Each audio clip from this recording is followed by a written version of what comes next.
Hi, welcome to Renegade Inc. We're sitting here with Professor Steve Keen, Head of School at Kingston University, in the aftermath, if you like, of a surprise Conservative victory here in the UK.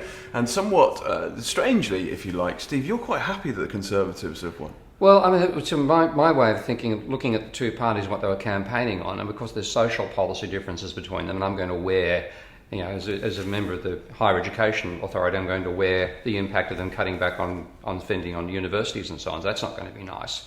But basically, when looking at the party's policies at the economic level, which is the main thing I concern myself with, it was a case between austerity versus austerity light. And I'd rather, if you're going to stuff up, you might as well do it fully, so that people can actually say, well, how well did the policy work? And now they can't blame a former party. Exactly. So they've got to take responsibility. Yeah, they can't say, look, it's all because of what Labor did between 2010 and 2015, because they were in charge. Okay? How will they spin that? Well, when it happens... They'll blame Greece, won't they? Probably blame external circumstances. There'll be something, the oil price rises and that explains everything. Or there'll be some change in America which explains it, or China crashing, and that will be genuine. But yes, they'll be always trying to say it's something else apart from what we did, because what we did was right and it would have been better if we did more of it. That's, the capacity of humanity not to learn from its historical experiences is something I never underestimate. We'll come to China, but let's start by talking a bit about austerity in the UK. That Conservative government during that term imposed austerity. The Americans didn't. What we're seeing in the UK is let's say, a bit of window dressing. What's your view on this supposed recovery over the last 5 years? Well, there has been a partial recovery in both America and England. But if you look at the American situation, the recovery has been stronger there. And the reason it's been stronger is largely because the government talked austerity and the Congress talked austerity, never got a chance to impose it. So what happened was, first of all, the really large scale intervention. They're criticising Labor here for overspending. I mean, the level of spending done in America dwarfs what was done by Labor here after the crisis hit. What that did was slow down the rate at which the private sector was trying to reduce its debt levels.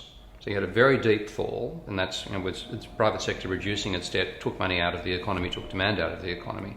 With a huge amount of government money coming in, it slowed down the rate at which the private sector felt the necessity for doing that.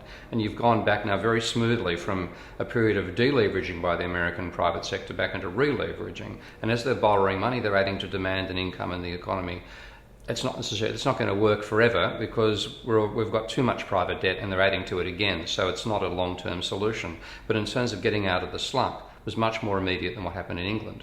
In England, you had that deliberate drive into austerity. It then ended about 1 or 2 years ago, that the heavy reduction in government spending turned around, and there has been a recovery since that period. But ironically, what you're now seeing in government debt in England is that it's rising while American government debt is falling. But it's diametrically opposed to their thinking. Exactly. And so how do you square that? Put it in layman's terms. Okay. Listen, the best analogy I can give is that I consider myself an amateur driver. Right. Okay, I've never done a professional driving course. I think I know what I'm doing in the road, but really, if I got into trouble, I wouldn't know what I was doing. And if I got caught in a skid, if I was trying to turn right around a corner, gravel road, I start to skid, my reflex is to turn the wheel more in the direction I want the car to go. Against the skid or towards it? Against the skid. Right. And what that means was, I'm turning right, I turn the wheel harder right when I start to skid, I therefore spin the car. Yeah. Okay. If you're a professional driver and you get into a skid, you then turn the into wheels the skid. Into the skid. So consequently, if you're going right, you turn the wheel left. Okay. Now, that sounds counterintuitive. It goes against our gut reactions as an amateur driver. You learn professionally how a car handles under the forces that apply when you've got, a skid where the wheels are spinning and you're sliding off the road, you're not making that full contact with the wheels, then it makes sense. But you've got to learn how to think about a car professionally. We have politicians in particular, but also the mainstream economists who advise them to some large degree, thinking about the economy the same way an amateur driver thinks about a car. So because the British attempt would say, we're getting a government deficit, let's reduce government spending. What that meant was the real cause of the downturn, which was the decline in private spending because people stopped borrowing money, that decline continued. Right. They went back into it again. The Americans, who talked austerity but never actually did it, the government spending and the rescue schemes and cash for clunkers and all this sort of stuff, it was on a far greater scale than the Labor Party spending that was the Conservatives criticised when they took over.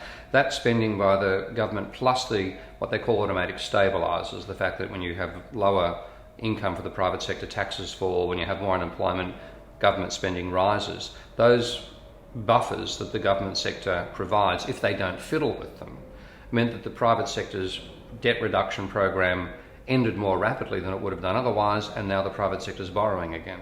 Now, it's not a solution.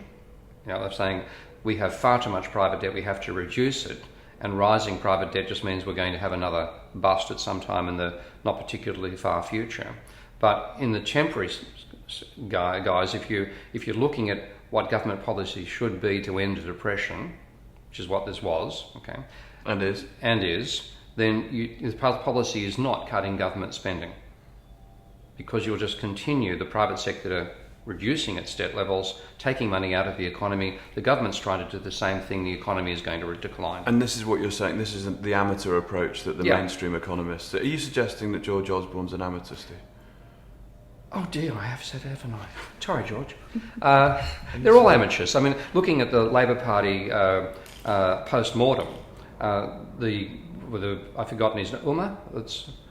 He's pretty much arguing, we have to show we can manage a budget, we can reduce it just like the Conservatives do. So it's the same failure to understand a complex system. Both parties are stuck with it. If you're going to have two parties who both are amateurs about how the economy behaves, really amateurs, I'd rather have the worst amateur. And you're thinking that the Conservatives are worse amateur. They believe they know what they're doing. Right. They'll do austerity on a grand scale. They'll bring it in when they can no longer rely on the shadow system that they're not even aware of. What gave them the growth under the Blair years in particular here, but also at various times under the Conservatives, was incredible growth in private debt. And that's house prices predominantly, isn't it? Driven by house prices. Well, that's the major thing the Conservatives actually milked. Again, probably partially consciously in this case. I wouldn't say they're totally amateur, but helped to buy. But Osborne did say, off the record, he did say, if we can get that house price bubble going again, everyone will feel good at the next election. We'll get the votes, and it's the feel-good election. But it's really, not just feel-good. It's actually borrowing money and spending it in the economy. Physically boost the economy, so that's probably they know the feel-good effect. But there's an effect. There's cause and effect there. You can't keep doing that.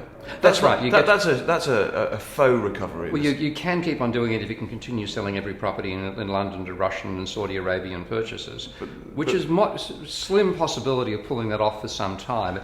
And this is one of the things that makes cities like London and Sydney and Vancouver and New York separate from the rest of the world. They can become enclaves for the super rich to some extent. And that comes when a Saudi Arabia prince buys a place for $2 million that a local might have paid $1 million for, then the extra $1 million brought into the economy boosts spending.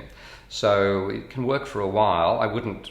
It's not a brilliant economic model. It's not a brilliant economic model, and it works if you don't mind every Londoner living 50 miles out of the city to drive in and come and clean the windows of the Saudi Arabian palace. Which brings the immigration debate in. Which there we go. But the Saudi prince is the right type of immigrant. There's the right and wrong type of immigration. Absolutely. So the UK faces over the next 5 years, let's face it, a pretty dismal time. But big for the reasons that we've just been through. What's your prediction then, specifically the UK? And I'll tell you why. We tweeted an article from the Independent newspaper saying how to leave the UK, and because no country for young people generally now.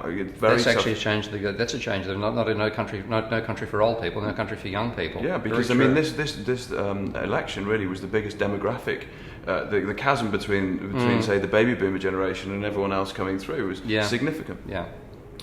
But when we tweeted this out on Twitter, a lot of people said, well, don't come to Australia or New Zealand because we've got the same ideology. Exactly. Yeah. So this neoliberalism, this wave of neoliberal thinking, where these neoclassical economists are amateurs, as you say, where do you go? Well, where do you go and live, Steve? Portugal looks nice.